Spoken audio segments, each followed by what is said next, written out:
అందరికీ నమస్కారం. నేను రూపినేని కాంతి, గో ఆధారిత ప్రాకృతిక రైతు, నాఫా వ్యవస్థాపకుడిని, స్వతంత్ర వ్యవసాయ పరిశోధకుడిని. ఈరోజు మనం ద్రాక్ష తోటల గురించి మాట్లాడుకుందాం.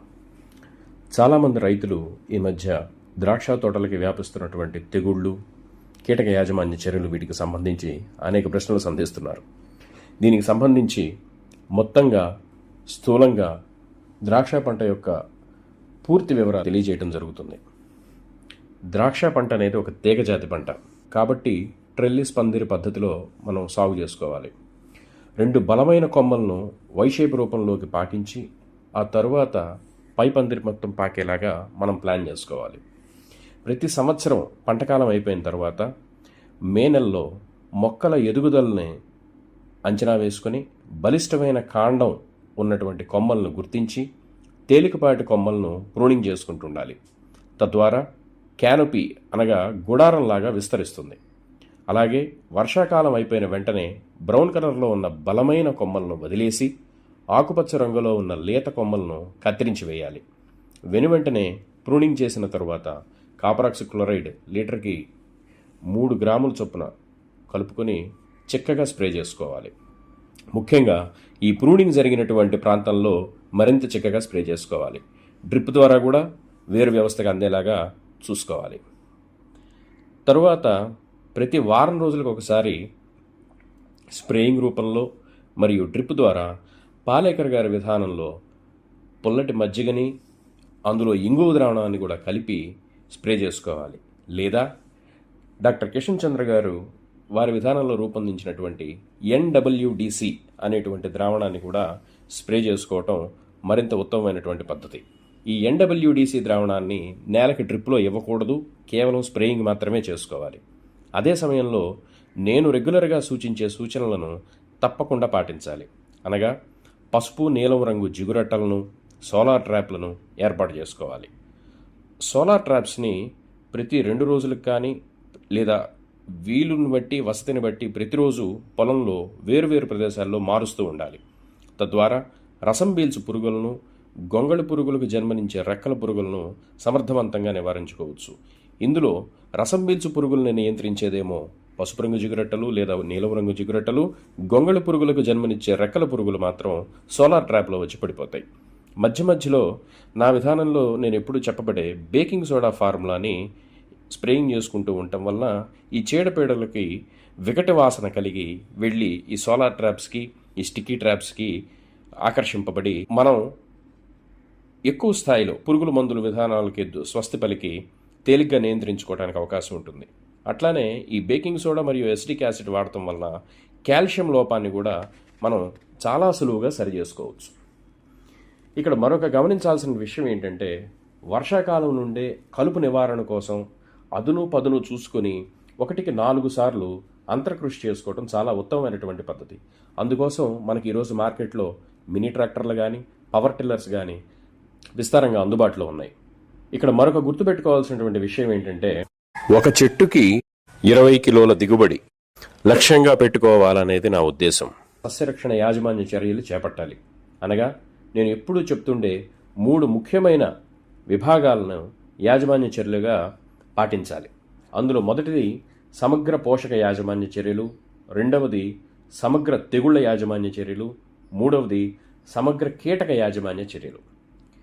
ముఖ్యంగా మొదటిదైనటువంటిది పోషకాల యాజమాన్య విషయాలకు వస్తే, ముందుగా సుభాష్ పాలేకర్ గారు సూచించినటువంటి జీవామృతాన్ని లేదా డాక్టర్ కిషన్ చంద్ర గారు రూపొందించినటువంటి OWDC మరియు వ్యామ్లను డ్రిప్లో ప్రతి వారం కుదిరితే ప్రతిసారి నేలకు అవసరమైనంత మేరకు అందించడం చాలా ఉత్తమమైనటువంటి పద్ధతి.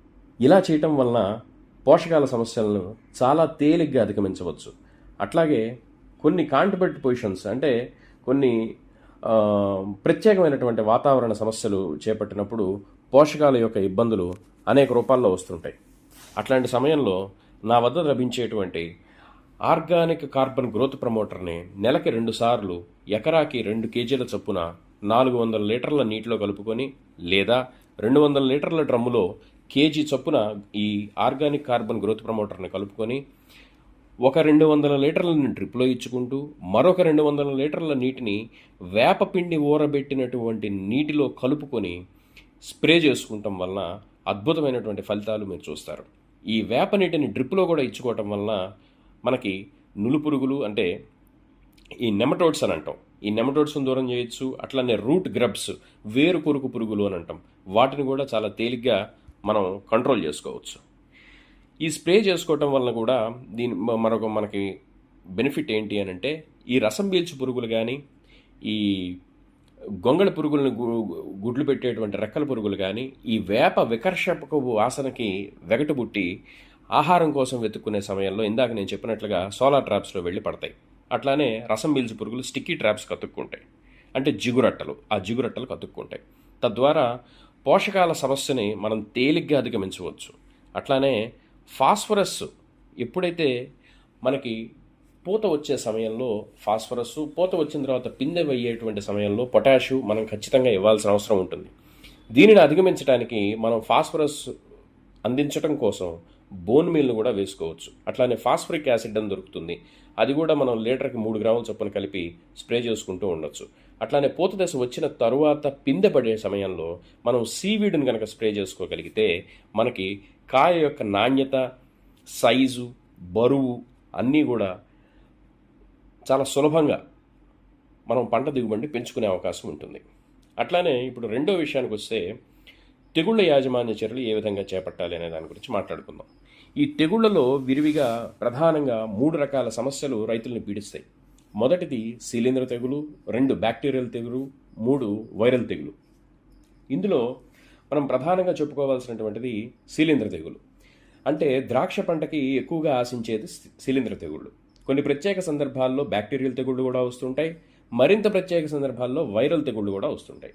వీటిని ఏ విధంగా అధిగమించాలి అని అంటే, ముఖ్యంగా బ్లాక్ మోల్డ్ కానివ్వండి, ఆల్టర్నేరియా బ్లైట్ కానివ్వండి, ఫామ్సిస్ కానివ్వండి, బ్లాక్ మోల్డ్ కానివ్వండి, పౌడరీ మిల్యూ కానివ్వండి, డౌనీ మిల్యూ కానివ్వండి, యాంథ్రాక్నాక్స్ కానివ్వండి, బాట్రైటిస్ బంచ్ రాట్ కానివ్వండి, బ్లాక్ రాట్ కానివ్వండి, ఇటువంటి శిలీంధ్ర తెగుళ్ళన్నింటినీ కూడా మనం చాలా సింపుల్గా బేకింగ్ సోడా లేకపోతే కాపరాక్సిక్లోరైడ్ వంటి వాటితో మనం నియంత్రించుకోవచ్చు.